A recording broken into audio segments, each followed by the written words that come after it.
I'm sorry. I was playing Crimson Desert. Hey, everybody. We are back from a short vacay, and we are changing our format a little bit. We are ditching the what are we playing now, and we're not covering everything that's going on in the gaming sphere. We're not trying to tackle every subject that comes down the pipe, because I think it's crushing our souls.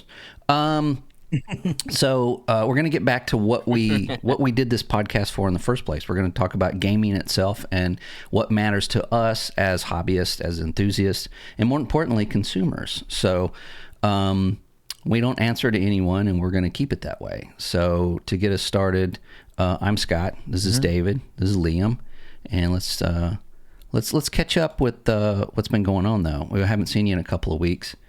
Liam. Did just get, he sent us a message. He got Crimson Desert today. Yes, I just bought it. Yeah, so I'm gonna probably haven't played it yet, right? Weeks. But yeah. Oh man, I'm almost jealous. It's like you get to experience it. Yeah, now, yes, first time. yeah. And after all the patches, they've made so many patches to this thing, and so many life and quality of life improvements over 3 weeks. It's making other studios look like little bitches. I mean, I swear, they're just amazing. But David, what have you been up to? What did you do with your time off? Actually getting back into. Uh-oh. Yeah, I'm doing. No, I'm just twiddling my computer there. Oh. I got a baby on the way, so yeah, everything is baby related right now. Yeah. Oh yeah. I did get back into Dune, which is probably a bad idea because I spent a lot of time on that game, and it looks like I'm back addicted to it. Yeah. And I hear on the news that they're going to be making some changes to it. It may eventually go full PvE. No more PvP. Well, not no more. There will be servers that are PvP. I think that's what's going on. Right.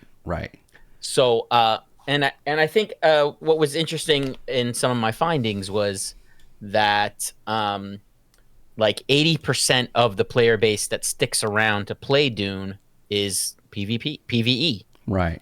Yeah. So they have to, kind of like go along with the consensus. Most of the people that play their game like to play PvE. So that seems like the best course of action. Listening to your customer base. Yeah. Right. Where, I forget who makes this. Who makes Dune Awakening? Why is it escaping me now? I know. They make Conan Exiles and Dune. Anyway. Yes, they make Conan Exiles. Where are they from? Do you know where they're not a Western studio. I think they're a French company. Yeah. I think they're a French company. They're part of the West. They're sort of part of the West. Yeah. Yeah. I think that maybe things are changing. I think things are changing. I think things might be healing. Maybe.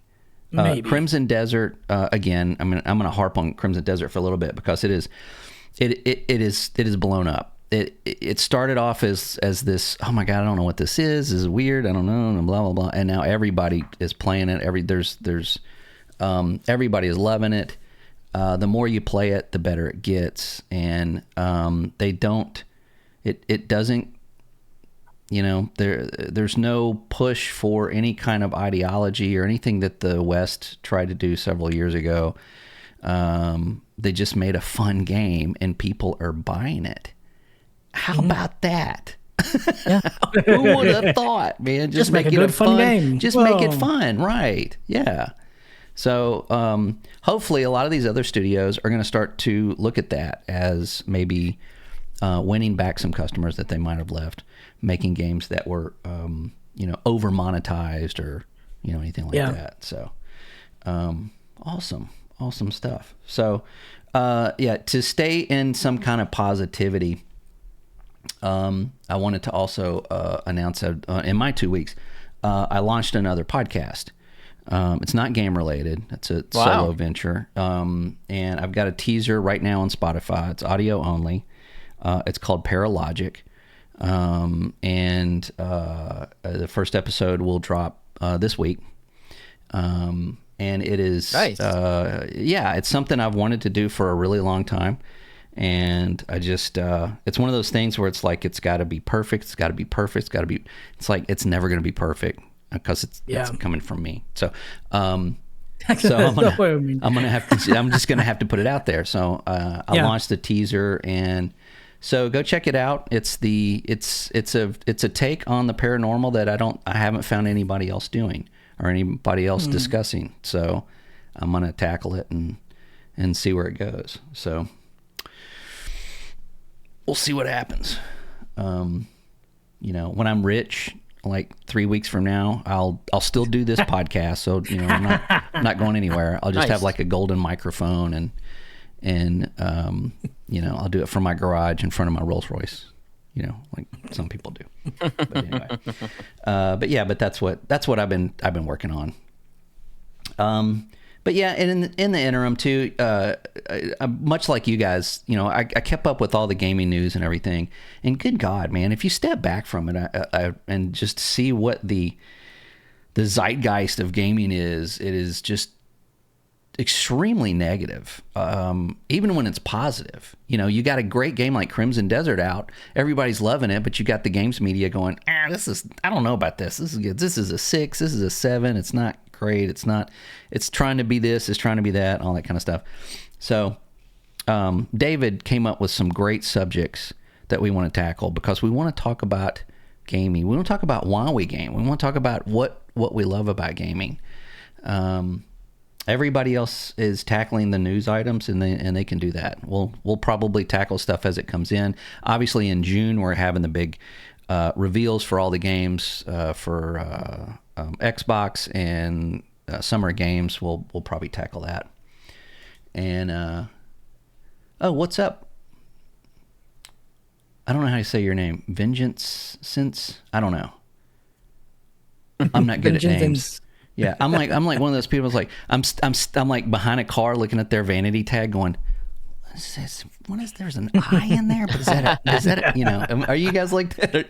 Some people, Jenny sees it, my wife looks at it and goes, hey, dumbass, it says this, it's like so obvious. I can't see it. But anyway, welcome to the show. I'm blind as well, so yeah. Well, that's a different problem. Like what car? These are my new glasses, by the way. I got these new glasses on. Yeah, I saw that. Look good. You got your haircut, summer cut. Sweet. Cool. All right. Nice. So if you're new here, we are, of course, a gaming podcast. We do this live 5 o'clock Central Time on Twitch, and then it will be on our YouTube channel later and Spotify tonight in the audio version. So just saying all that makes me exhausted.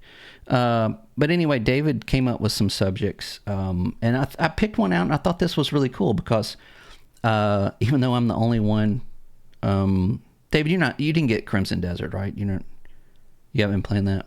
No, okay. I didn't get it. So I'm the only one that's been playing it. Liam just got it, but it was a question of if a modern game can perfectly simulate the sound of wind or the physics of light, does it enhance our appreciation for the real world, or does it make reality feel dull by comparison? Hey, Valheim Gal, I thought that was a great question because it's and I'll let you guys answer this, but I want to preface that. But this one guy was on a podcast one time, and he said they were asking him about what he did on his time off. Did he take a vacation? He's like, vacation? Why the fuck would I take a vacation? He's like, I played Mass Effect. Dude, I went to planets. He's like, I went to, I saved an alien race. I slept with women. I went to, he's just like going on about like all the stuff that he did in Mass Effect. And thinking it's like a great game to do it in, yeah. Well, yeah, but his point was like, why would I do that when I can experience these things that I can't in real life? So, and it sounded very unhealthy for one, but But at the same time, what do you guys think about this? I mean, if you're playing a game and you're really into the game, does it make you appreciate like the world around us, or does it make you feel like does it make it feel more boring? I guess it depends on the game that you're playing. It does. It absolutely does. That's the point, right? Yeah. I mean, if you're playing Vampire Survivor and then you go, then you go to work, it's probably just like maybe a little more boring, but Yeah. it's as far as like visually and what you're doing. I mean, like Valheim Mass says Effect neither. Oh, okay. Mass Effect is one of like my favorite games ever. Yeah. And like big part of that also is the fact that you go into all these different planets and exploring and ship, because I always found space amazing, so that just enhances my sort of view on space and stars and planets. Maybe one day, like sometime, we could go out there and see what's out there. But like these games, like, no, you can do, like, I'm going to that planet and this galaxy. Yeah, it's almost like if you go to that planet in the game and it has A, B, and C on it, it doesn't matter. It's not like it's fake, but who cares? We're not going to that planet anytime soon. Yeah. Valheim guy says, I mean, if it's a good game, just makes me appreciate the composer. It's a game. The composer is in the music? Or just the game makers. Yeah. I think the developers. Yeah. Well, okay, that's a good point too. I mean, it makes you appreciate, the people that are actually making the game. What were you going to say, David? Yeah. There's two things that come to mind. One of which actually, I'm Valheim girl comes to mind too, because when I used to play Valheim with her, there was a good stretch of time where we played it together, and I would like prepare to play Valheim with her. And how I would prepare was I would light a candle, and I would also I had this Bluetooth speaker that like had a light that simulated a campfire. No way. Turn that on. Yeah. Yeah. So I had that all on my desk. I would dim the lights, and it just added to the immersion of feeling like I was camping. Yeah. Right? Because I used to love camping. I used to do it all the time as a kid. Yeah, I still love the outdoors. I still go hiking. I don't think video, and I think I mention that because I'm trying to bring the real world into this like fake world, right? Right. Because there's things about the real world that I love so much that I want to experience in a controlled, safe environment, right? Because when we're playing PC, we're safe. We're in this controlled environment. So that's the real catch. Now, with that said, I do play No Man's Sky on VR, and that is a complete like getting out of reality. Yeah, that's a completely different level. Yeah. Right. And there are times, I mean, there was a time when I was playing No Man's Sky and I just couldn't wait to the weekend so I could just sit down and play like in the middle of my living room and put the headset on and just like be gone from the world. Like, they have stickers that you can put on your MetaQuest that just says "Do not disturb." It's just like, if I got this on, I'm not here. I want to say, like, as well, there's a lot of games that have like job simulator.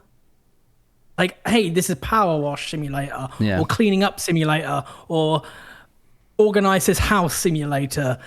There's so many of these games. I'm like, are people doing that instead of actually doing their chores? Like, I don't do chores, but I can do it in the game. Press button, press button, press button. Yeah, that's something that puzzles me. I mean, I'm not fond of those games. Not that they're bad or anything, but it does kind of feel like work. Like, like it's work, but gamified. It's, I don't know. So, some of them can be really good, I find. It's relaxing. Have you seen like what's it called? Roadside Research? No, what's that? It's a game where you like have this store, like just a garage store, where people like fill their cars up, and you got the store inside. But you're aliens trying to like scan humans. Oh, and you're trying to make sure that they don't. You're trying to, but you're trying to do the store at the same time. Right. So you have to do all the work. But then these guys, like these men in black, kind of come in, and you have to pretend like you're doing just doing like work, you're like human. work. Yeah, I have seen a video. Yeah, I've seen and that. a lot of the time they'll just catch you, and they just blow you up all the time. Valheim guy says, like I thought you were down. Sorry.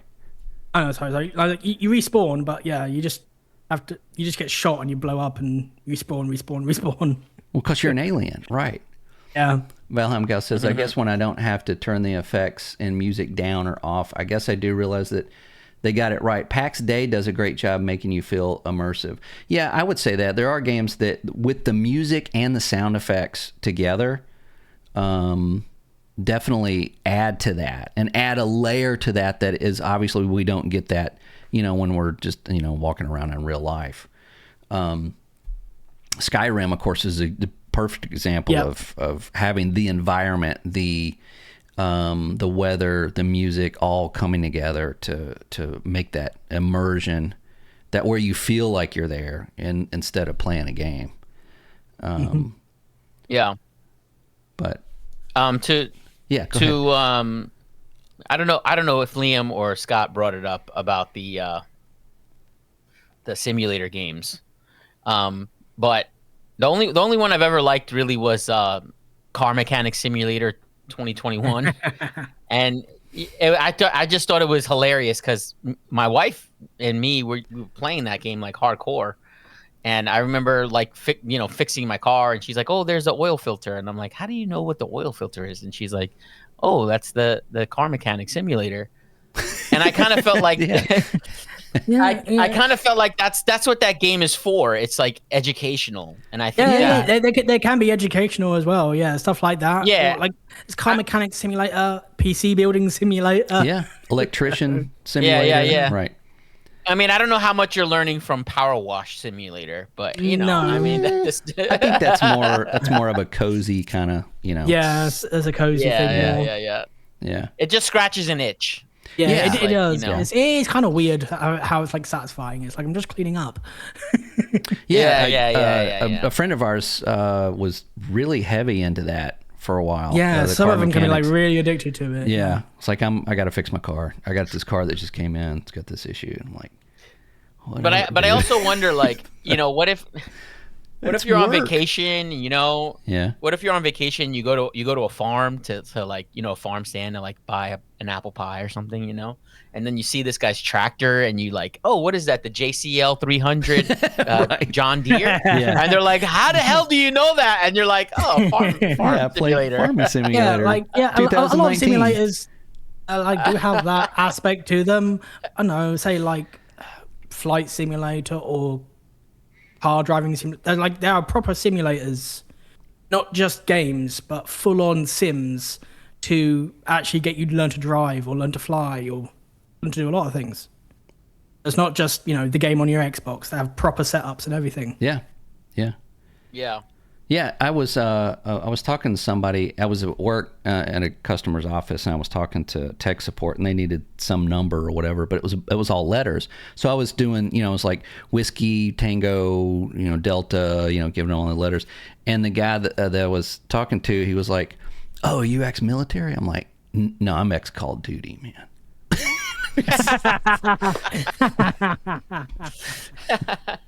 So I guess you learn stuff from playing games, right? Yeah, right. Oh, man. I've seen some shit, like the prices of skins, man. Fuck you up, dude.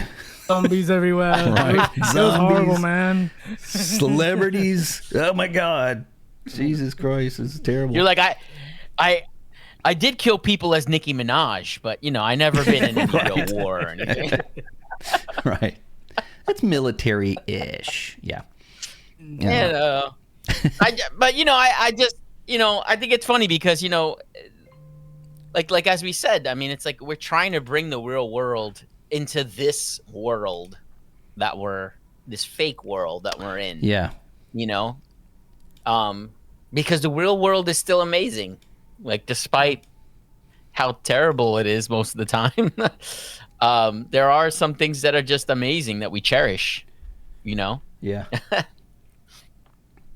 Valheim Gus says a kid crashed an airliner and killed himself from what he learned playing Flight Simulator. Well, I mean, not to be a downer, but thanks for that downer. Thanks a lot. Yeah, two of the really trying to be positive here. Yeah, you do need to be trained as there well. have been people not just that, be like, I play this on PlayStation. I'm gonna like fly a helicopter. Yeah, well, there was a guy that that landed a plane. He was like on an airliner, and they were like, is there a pilot on board? And he's like, I've got like 6,500 hours in Flight Simulator. And he went up there and landed the fucking plane, man. They talked him down. He's like, yeah, I got it. Click. I'm like, what you want? Here you go. He's like, get it, man. So, I mean, it can be beneficial. Also, that's also Gran Turismo. Even the film, which is based on about this kid who's playing Gran Turismo all the time, he turns into a professional racer. Right. Because he did that so long. Can happen, but you do need training as well. Like, yeah, there's physics are kind of out of, absent from that. Isn't that the premise to The Last Starfighter, the old 80s movie? Yes. Okay.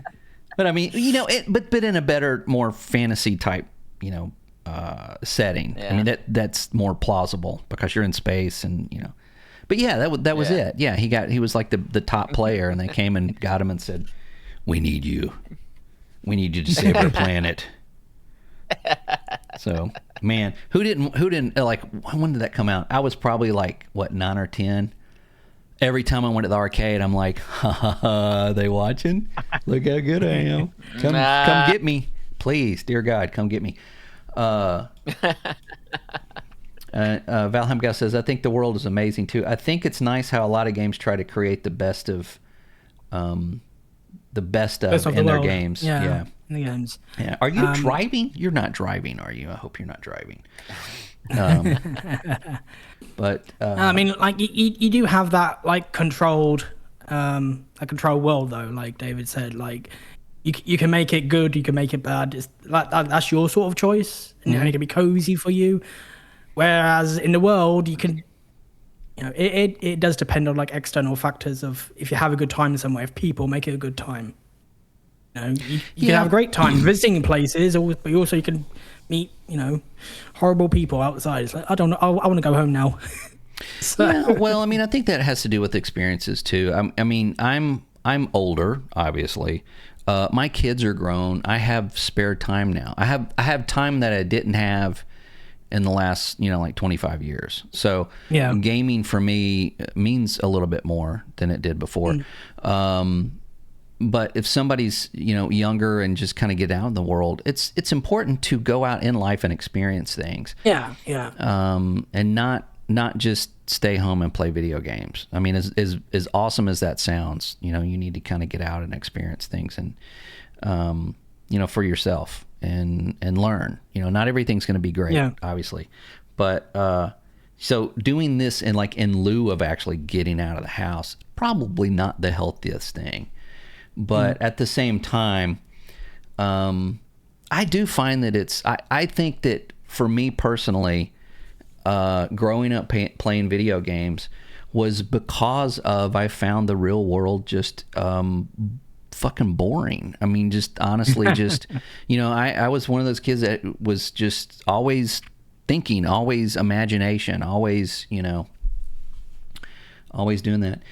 Vinny says, I just want to say that David is a beautiful man. Okay. Now, David's got fun. Now, yeah. David's got the black t-shirt on. Are you sure? I shave one time, and then that's it. See? Is that Gina? It might be. Maybe. But yeah, I felt that it's it was always a little bit more interesting to be in a simulated world than in the real world for a limited amount of time. because Yeah. it scratches an itch for me, especially games like Crimson Desert and Skyrim, things like that. Anywhere I go, I travel in my job, and I go to some of like the some great places, and I go some places that are just really run down. Valheim laughing. Really run down. But it's interesting. I mean, it's just so when I get done doing what I'm doing, I may drive around and look at the neighborhood or look at the town, and just to see what's going on there, just to look at like that house that's falling over. Like, I wonder what happened there. I wonder what who lived there. Just kind of come up with ideas and things like that. So playing a game where you're in like a forest or a wilderness, and there's a castle that's broken down, and or a cathedral or something, or just anything, and you can actually go up to it and look around and explore it and maybe find something, that scratches an itch for me. I'm constantly wanting to explore things, and I know I'm not alone in that, because these games are really popular. So I don't think that in itself makes the real world pale by comparison. I think it just is more interesting. Yeah, I mean, with the real world, obviously, most of us, you have to go to school every single day when we're young, and at work every single day, and a lot of things just take our time up. That's why we gravitate to different things, different hobbies, games or music or TV or whatever. So it's just a nice break from that. If we didn't have to live and pay to live, essentially, if we didn't have to do that, then we'd be doing other things. Right, exactly. Yeah. Well, I mean, that's always a factor. Yeah. But to Liam, I want to get back to Liam's point before, and I think he was jumping off to something I had said about the real world and sort of being in a controlled environment when you play video games. I think that's the one thing that we kind of don't think about.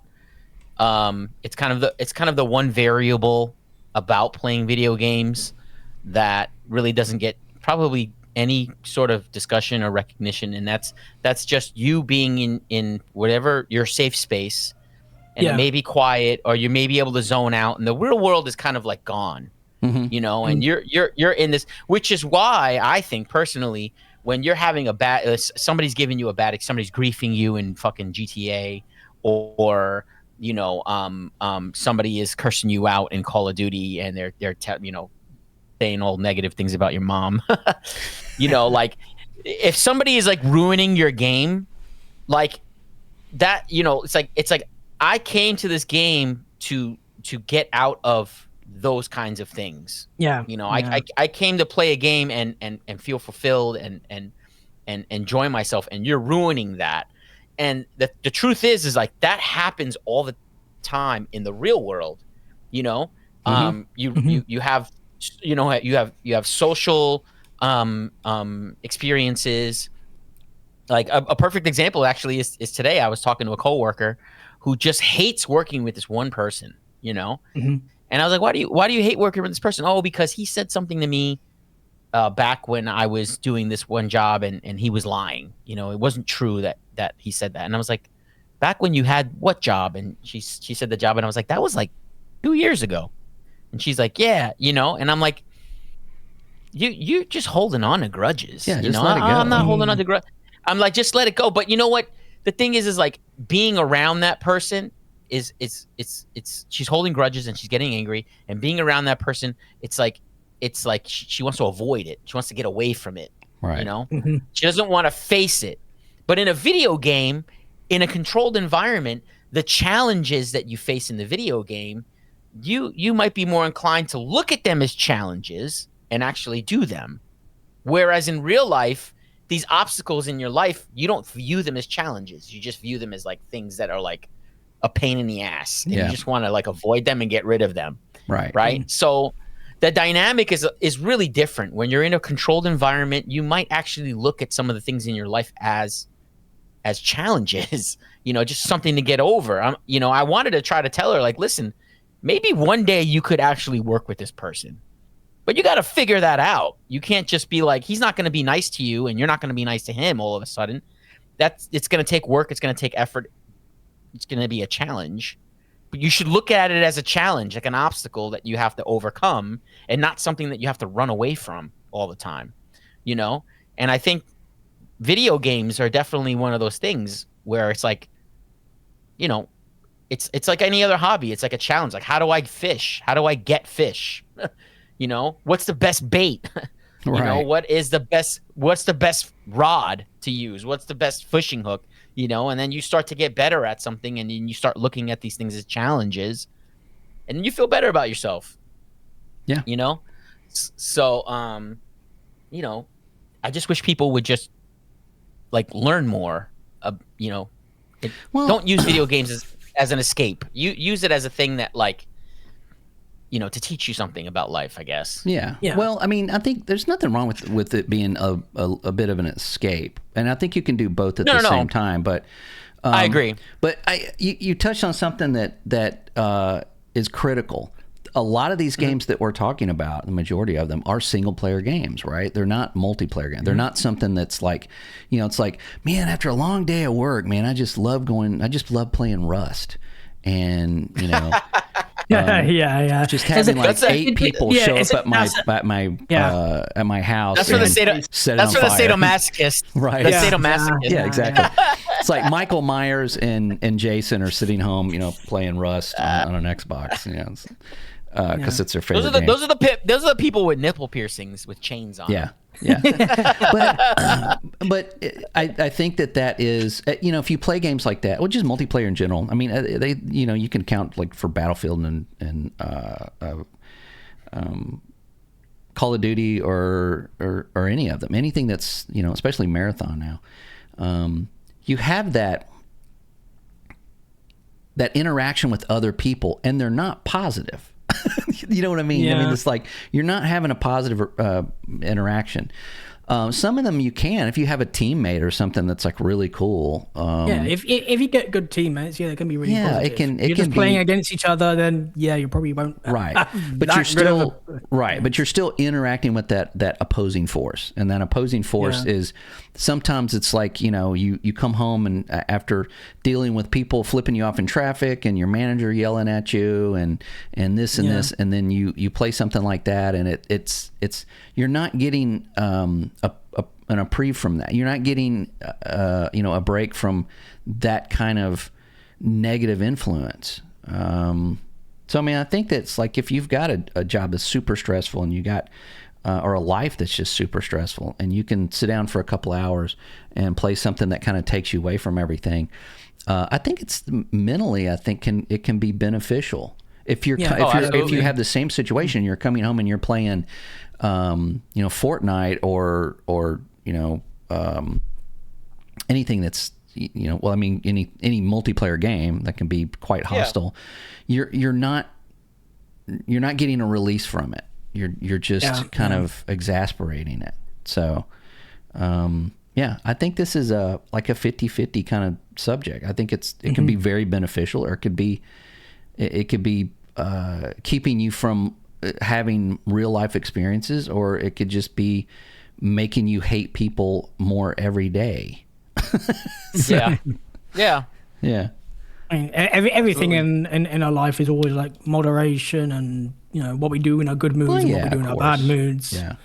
You know, but that's why we love a lot of single player games. Like, if you have a bad day or you had a bad experience, let me just sit down and get lost in this other world that I don't have to worry about. Yeah. Or maybe you've got like a partner or something that's, you know, not great, and you just need to, you know, just like leave me alone for a little bit. Also, and I want to go back to what David said about like the mood lighting and stuff. I've done that too. When I bought, this was a long time ago.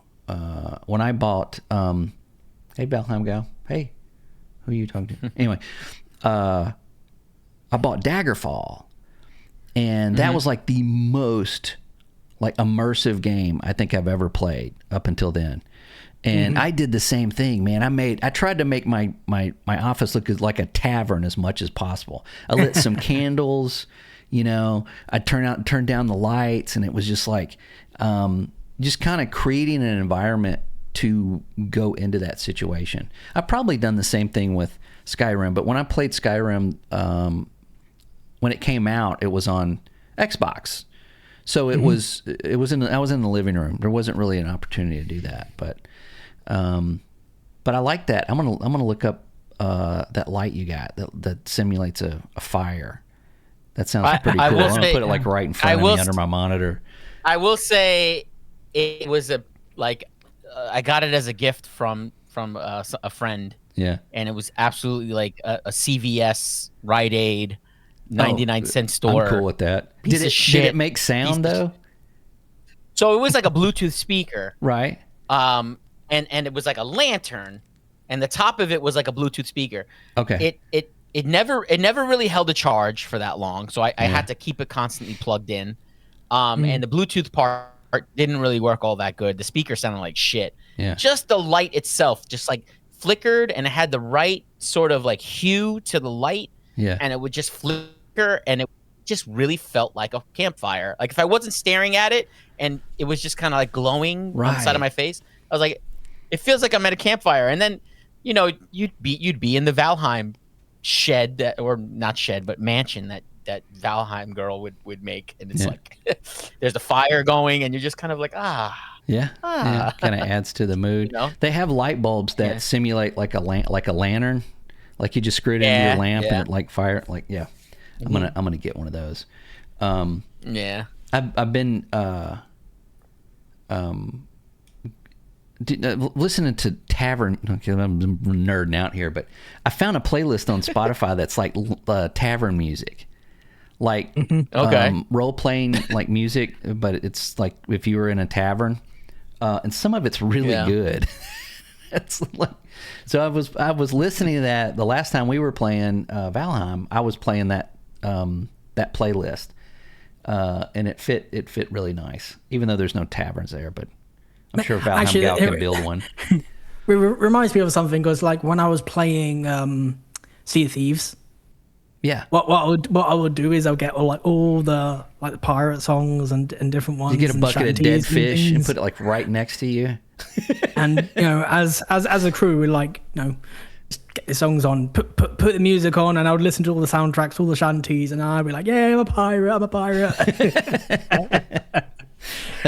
Yeah. Yeah, it's funny you say that, because one of my Reddit posts that ever had the most comments was I was asking what kind of music do you put on for Valheim? Like what music would go well with Valheim? I had said that I like the music for Valheim. Yeah. Yeah, I had said I like the music for Valheim. I have nothing wrong, but I play Valheim for hours, and I'm just kind of getting tired of the same thing. There's only like 4 tracks.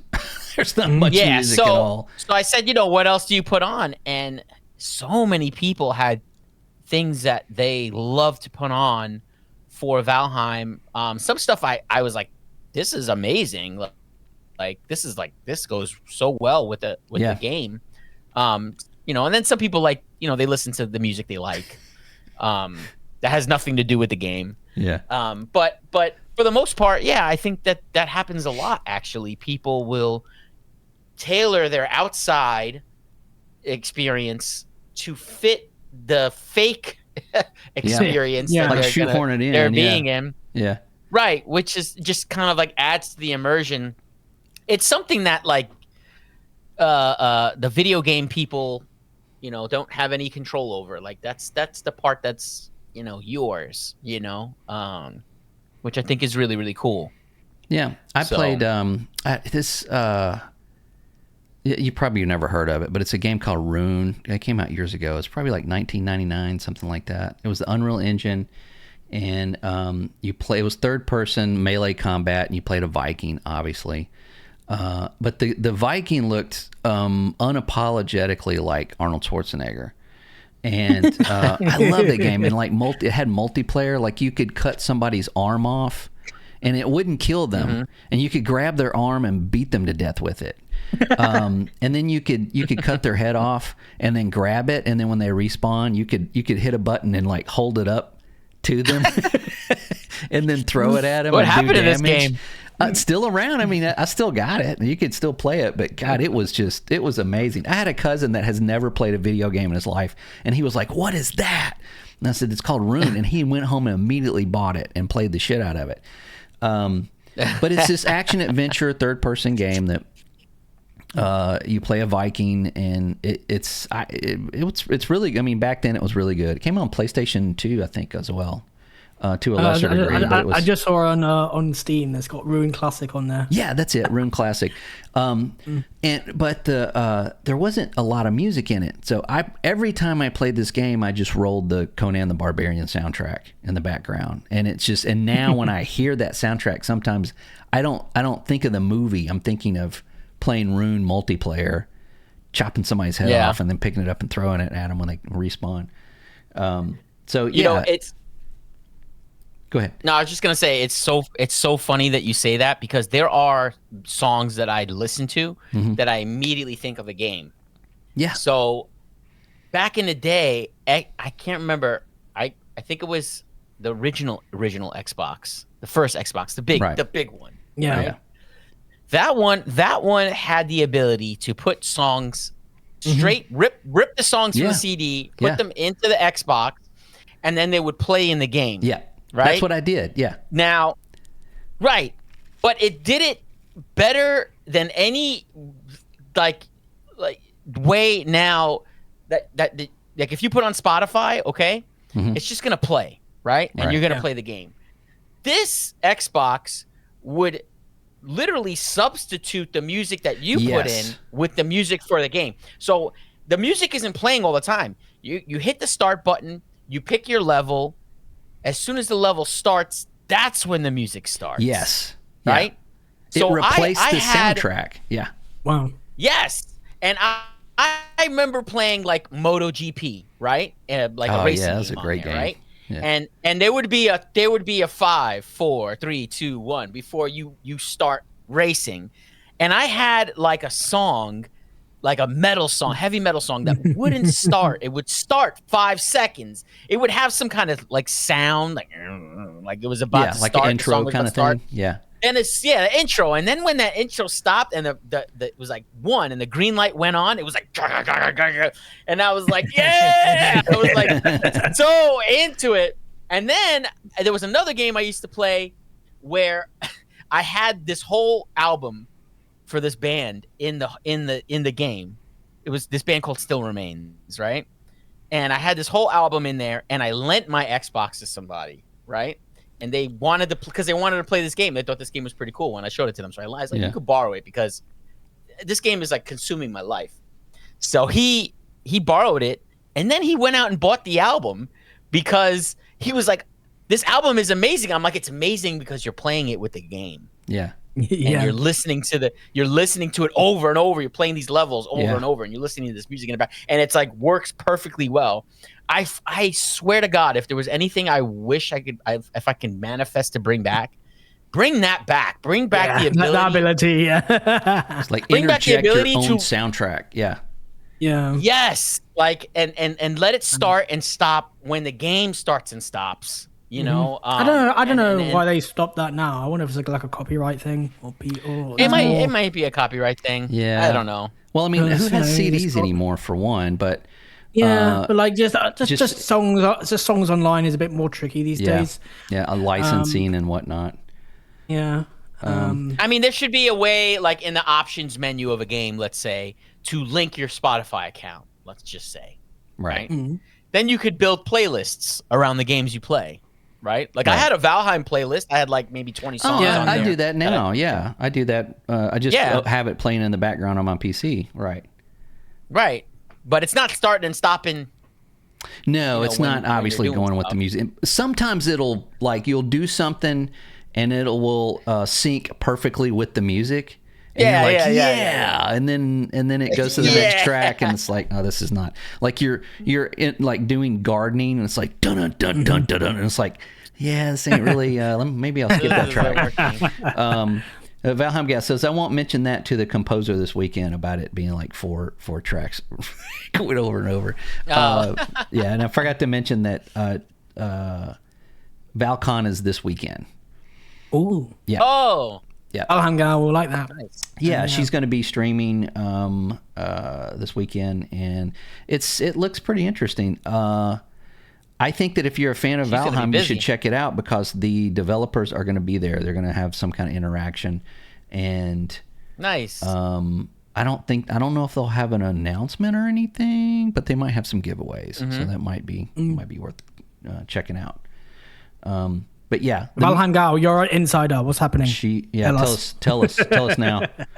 The music in Valheim is good, but I think it's great. Yeah, Marty O'Donnell, and if you don't know who that is, if you ever played Halo, then you know who it is. That's the composer for Halo.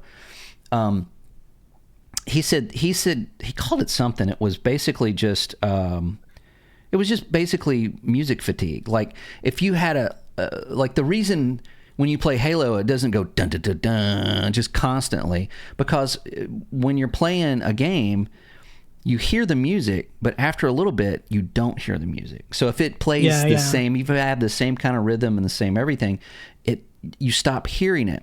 And he figured out it was about 5-ish minutes of like a start of a level or what was going on.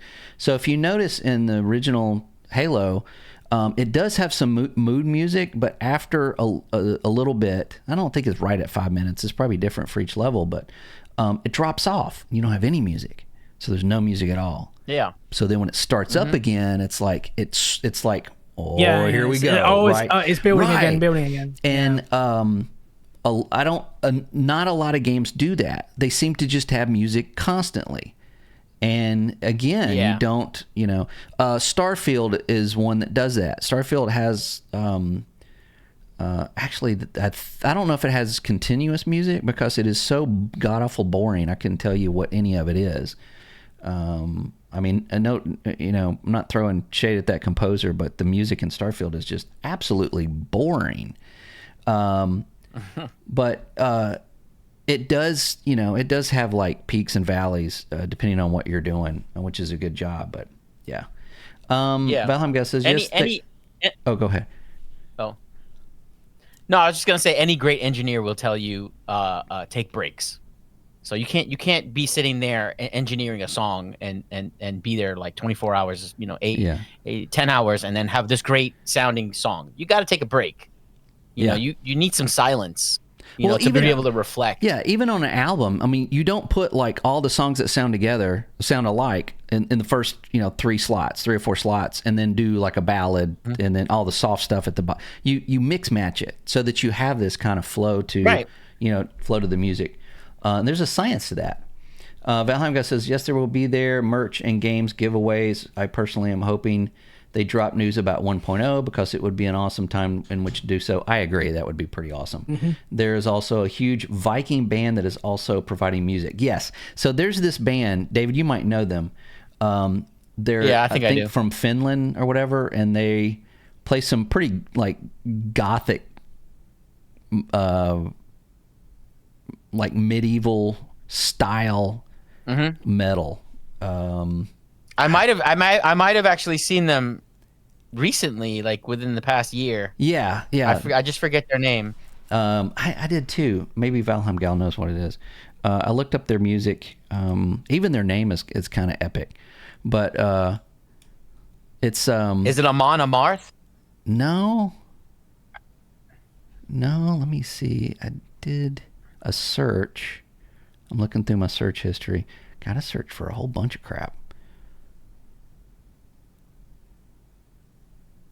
No. The last search I did was Crimson Desert remastered. But I'll find out what it is. Brothers of Metal. That's who it is. Brothers of Metal. Oh. And also has a sister that sings as well. And they dress up, man. It's kind of funny. I mean, it's like I watched one of their videos. I have seen these guys. Yeah, they're like in full like Viking gear. Yeah. But the drummer kind of looks like, and just the drummer.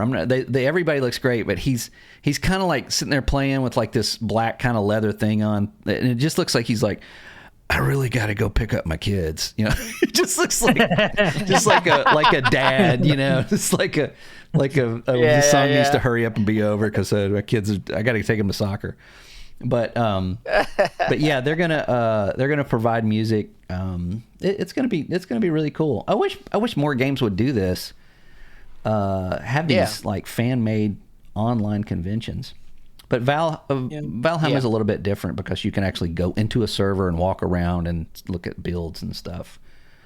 And my wife is a contributor. She is, I think she contributed something. But I did make her a trailer. Nice. So if you see her trailer, that I made that for her. So nice. But anyway, but yeah, that's I don't really think. I mean, to me, playing Valheim, like what would you listen to metal? I don't know if I would. So maybe if you had a boss fight. There is a metal band that I listen to when I play Valheim, and I found on my Reddit thing that a lot of people actually listen to this band. They're called Catatonia. Yeah, and they're another they're a very calm metal band if that's a thing. You know, they have moments of calm. Mm-hmm. And then they have moments of heaviness. And they are very, you know, I want to say they're from like Sweden or Finland or something like that. And I find their music to go really, really well, you know. But again, I was a fatigue. I was like wondering if anybody else listens to anything else besides Catatonia. Yeah. You know, so like you know, but no, that's a great question. I mean, that's a great question. I have a I mean, if you're interested, I have I found a playlist on. And of course, I've got so many playlists. I don't know if I'm going to find it, but I found one on Spotify that is, I think it's tabletop fantasy music. Shut up. So apparently, it would be like if you had friends over and you're playing a tabletop, you know, like Dungeons and Dragons or something. This is what you would play, and that's what I typically listen to when I play Valheim. And it's perfect because it's not like super fast. It's just like moody. It's like that background, like you know, Lord of the Rings when they're traveling, not when they're at Helm's Deep kind of thing. So yeah. Valheim Gal said she did build something. She built the cabin from Evil Dead. And oh shit, she's also it looks really good. Of course, I critiqued the shit. I was like, that window needs to be 35 millimeters to the left. No, you know, but that's just... There needs to be an eyeball. There needs to be an eyeball flying through the air. Right. You don't have a... where's the... How do you get in the basement? Duh. And she's like, get the fuck out of here. But she's also a member of the official stream team, and she'll be streaming Sunday from 5:30 a.m. to 8 a.m. Damn, this is early for her. Who gave her that shift? She's well, they're doing Who's the asshole that gave her that shift? Right? Yeah. Well, they're doing this thing where they're streaming. Everybody's streaming, and then like somebody gets an hour, and then they raid into somebody else, and then that person raids into somebody else, and it just does like an hour raiding into. So it not only highlights everybody streaming, it also helps everybody streaming kind of have that raid momentum and everything. So that's something that's I thought that was a really cool idea. But yeah, 5:30 to 8 a.m. and I think her slot is from 7 to 8 a.m., which will be highlighted on Valcon. So unless I'm wrong about that. Yeah. So yeah, it's gonna be pretty cool. I wish, like I said, I wish more people would do that. The